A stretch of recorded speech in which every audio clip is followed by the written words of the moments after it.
is it that so many people can talk for hours and yet never advance, never learn, never build the bridges that bring them the life they want? Why is it that the loudest voices often end up the weakest when the results are counted? That question has been with me for years. I've met men who could dominate a room with words, but never dominate their own habits. I've met women who could fill notebooks with speeches, but never fill a bank account.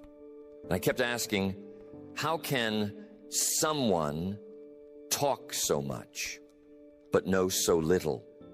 How can someone explain everything, yet solve nothing? You see, most people think the secret is in the talking. They think the more you explain, the more persuasive you'll be. They think the more noise you make, the more attention you'll get. Some think if they just keep speaking, sooner or later, the world will reward them for effort alone. And some believe that if they can out-talk the competition, they'll win the prize. But I'm telling you, that's the wrong answer. Talking doesn't multiply your knowledge. Talking doesn't give you an edge in business or in life. Talking is often just rehearsing what you already know. It's the echo chamber of your own mind. And if all you do is echo what you already know, you end up living the same year over and over, calling it a decade. The truth is different. The truth is that listening is the greater power. Listening is the gate to wisdom. Listening lets you gather while talking spends. Listening is how you learn the nuances, the hidden clues, the details that others miss because they're too busy crafting their next sentence. Listening is where the gold lies. Think about it. Nature itself teaches us this. You were given 2 ears and 1 mouth, not the other way around. That's nature's subtle reminder. Use the ears more than the mouth. Twice the listening, half the talking. That balance alone would change someone's career, their relationships, even their bank account. Let me give you an example. I once sat in on a meeting where a young man was eager to impress. He talked nonstop, explaining his opinions, his plans, his grand vision. The older man across the table said almost nothing. He just nodded, asked a few quiet questions, and kept taking notes. A year later, the one who had listened was wealthy from the deal, and the one who had talked was still trying to be heard. Why? Because the listener learned what the other man valued, what he feared, and what he was willing to trade. The talker missed it all because he was too busy broadcasting. You got 2 farmers.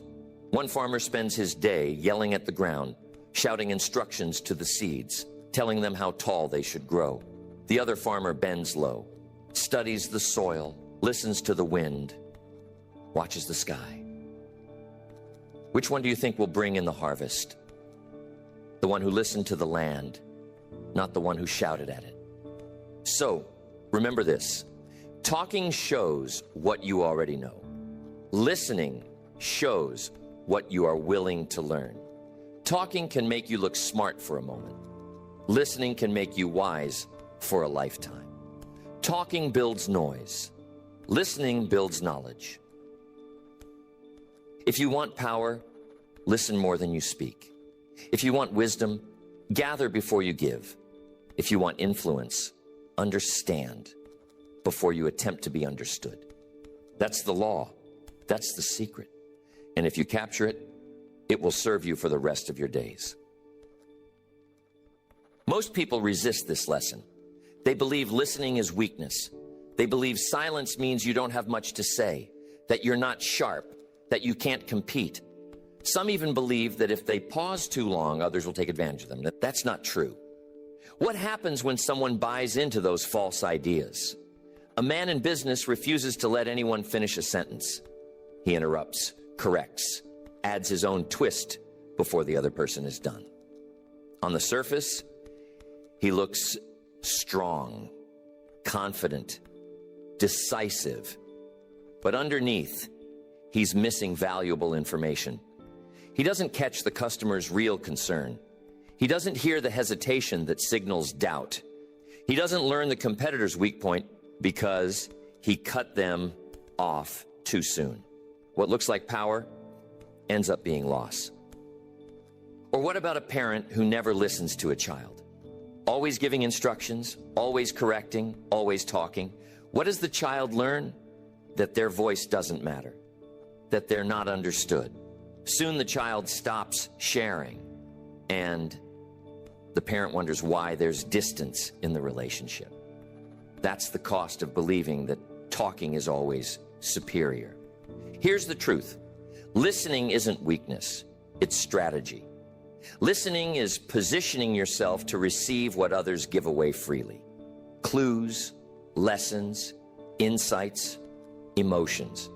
If you pay attention, people reveal exactly what they need, what they fear, and what they're willing to do. But only to the ear that is patient enough to hear it. It reminds me of the old story of the chess player. A beginner will rush his moves, quick to show how fast he can react. The master sits still, silent, eyes on the board, calculating, waiting. He moves less often, but wins more often. Why? Because he listens to the board. He notices the small details. He doesn't waste energy making noise. He invests energy in understanding the position. Life works the same way. The person who is quick to speak burns energy. The person who is quick to listen gains energy. The speaker spends. The listener accumulates. One is scattering seeds in the wind. The other is harvesting fruit. When you start listening with intention, something remarkable happens. You begin to hear not just words, but patterns. You hear what people repeat, and repetition is always a signal of importance. You hear what people avoid saying, and avoidance is often more revealing than confession.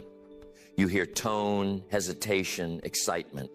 All of that is information you can use to make wiser decisions. Listening is leverage. It's the hidden advantage. It's like compound interest. You might not see the payoff in the first hour, the first day, or even the first week.